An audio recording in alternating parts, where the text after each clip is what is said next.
In a quiet rural village surrounded by rice fields and gentle hills lived a young man named Dani, the eldest of two siblings. His father was a farmer who spent his days working the fields in a straw hat and faded clothes, while his mother sold homemade snacks on an old bicycle, pedaling from one house to another. Life was anything but easy. Money was tight, and dreams often had to take a back seat to survival. Yet despite the hardship, their home was filled with warmth, laughter, and a deep sense of love. From a very young age, Dani showed a strong passion for football. He would make a ball out of plastic bags tied with string and kick it around the dirt fields behind their house. His first cleats were actually his father's old rubber sandals, far too big for his feet, but worn with pride. His parents didn't fully understand the world of football. To them, it seemed like just a game. But they did understand one thing. Whenever Dani played, he smiled, and for them, that smile was everything. Though they struggled financially, his parents always tried to support Dani's dream in small ways, saving up for a second-hand jersey or a worn-out ball from the local market. Every evening, after helping in the fields or delivering snacks, Dani would run to the field with his friends. Under the golden light of the setting sun, he played with boundless energy and joy, imagining one day he'd step onto a grand stadium, crowds chanting his name. More than anything, he dreamed of seeing his mother and father sitting in the stands, their faces glowing with pride. Not because he had become famous, but because he had fulfilled his promise, to make them happy through the game he loved. As Dani grew older, his talent became undeniable. At 16, he was already the star of his school team, often praised by local coaches who believed he had the potential to go far. He started getting invitations to youth tournaments in the city, places his family had only seen on TV.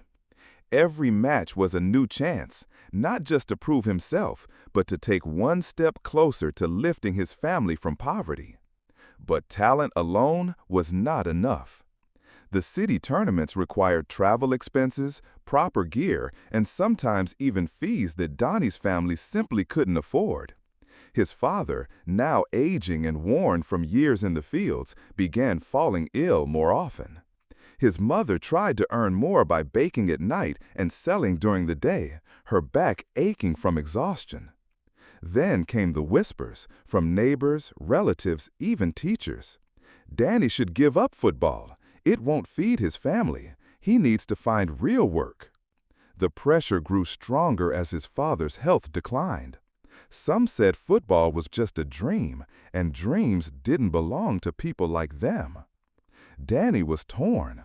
Each time he stepped onto the field, his heart soared. But off the field, he carried the guilt of watching his parents struggle. Should he continue chasing a future that felt so far away? Or should he give up football, get a job, and help pay for his father's medicine? And just when he was about to decide, an invitation arrived that could change everything. He had been selected to try out for a major national youth team, a once-in-a-lifetime opportunity. But the tryouts were scheduled for the same week his father had to undergo an important medical procedure, and the cost was high. Dani stood at a crossroads, his dream on one side and the people he loved most on the other. The day of the tryouts arrived, and so did the day of his father's medical procedure. The house was quiet that morning. Dani sat beside his father, holding his calloused hand, his eyes full of conflict. His mother, noticing the torn look on his face, spoke softly. "If football is your way to help us, then go. Don't let our struggles stop your dream." Dani hesitated. He looked at his father, whose eyes, though tired, still held a faint spark of pride. With a faint smile, his father squeezed his hand and whispered, "Win. Not just the game, but the life you've been fighting for." With tears in his eyes and fire in his chest, Dani packed his worn-out shoes, his only jersey, and boarded a crowded bus heading toward the city. The journey was long, and his mind was restless, replaying memories of muddy fields and silent sacrifices. At the tryouts, Dani was surrounded by dozens of talented players, all wearing professional gear, sleek cleats, and confidence. He, in contrast, looked like an outsider. But the moment the ball rolled onto the field, Dani transformed. He played with raw instinct, heart, and the pain of every hardship he'd endured.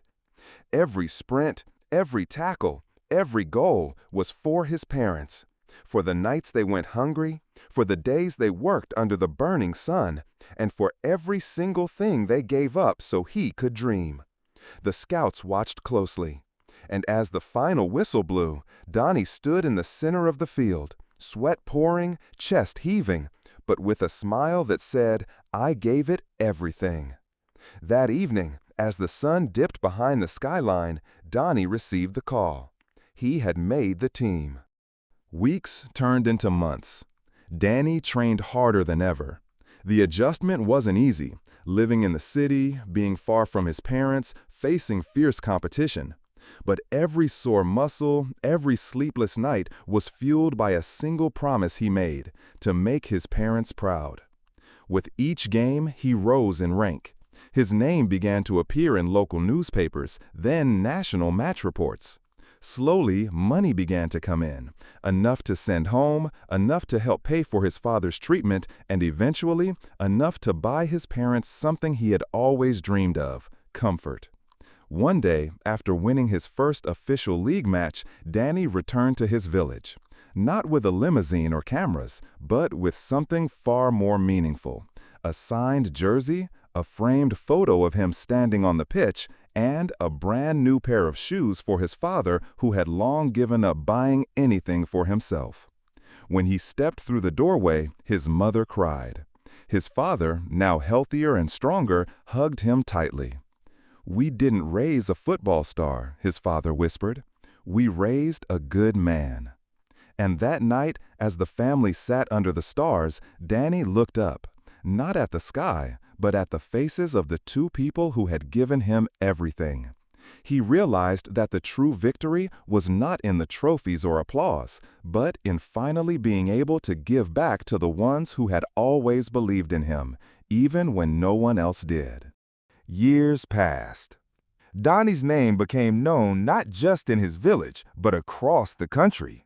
He played in stadiums filled with thousands, wore the national jersey, and was cheered by fans from every corner.